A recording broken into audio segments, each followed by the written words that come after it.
ભારત કોઈ પણ દબાણ કે ઉતાવળમાં અમેરિકા સાથે વેપાર નહીં કરે, પિયુષ ગોયલનું બર્લિનમાં મક્કમ નિવેદન.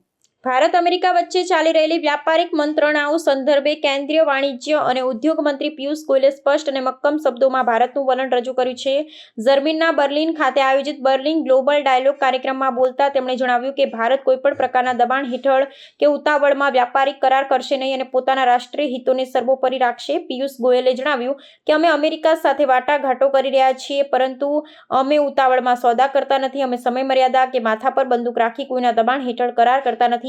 તેમણે ઉમેર્યું કે ભારત હંમેશા દીર્ઘકાલીન હિતોને ધ્યાનમાં રાખી નિર્ણયો લે છે અને ક્ષણિક દબાણમાં આવી કોઈ પગલું ભરતું નથી. અમેરિકા દ્વારા લાદવામાં આવેલી જકાત અંગે તેમણે કહ્યું કે ભારત તેનાથી નિપટવા માટે નવા બજારો શોધી રહ્યું છે અને ભારતીય અર્થવ્યવસ્થામાં આંતરિક માંગને વધુ મજબૂત કરવા પર ધ્યાન કેન્દ્રિત કરી રહ્યું છે. એક તરફ મંત્રીએ કડક વલણ અપનાવ્યું છે, ત્યારે બીજી બાજુ સરકારી અધિકારીઓના અહેવાલો સૂચવે છે કે ભારત અને અમેરિકા વ્યાપારિક કરારને અંતિમ સ્વરૂપ આપવાની ખૂબ નજીક છે અને મોટાભાગના મુદ્દાઓ પર સહમતિ સંધાઈ ચૂકી છે. જોકે ગોયલે પુનરોચ્ચાર કર્યો કે કોઈપણ કરાર દેશ માટે નિષ્પક્ષ અને શ્રેષ્ઠ હોવો જોઈએ. તેમણે સ્પષ્ટ કર્યું કે ભારત કોની સાથે મિત્રતા રાખશે તે નિર્ણય અન્ય કોઈના દબાણ પર નહીં, પરંતુ માત્ર રાષ્ટ્રીય હિતના આધારે જ લેવાશે.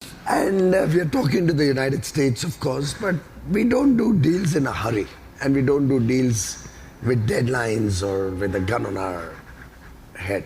But that's how deals are done these days. It's a deadline. I don't think so. Tariffs come in midnight on this date.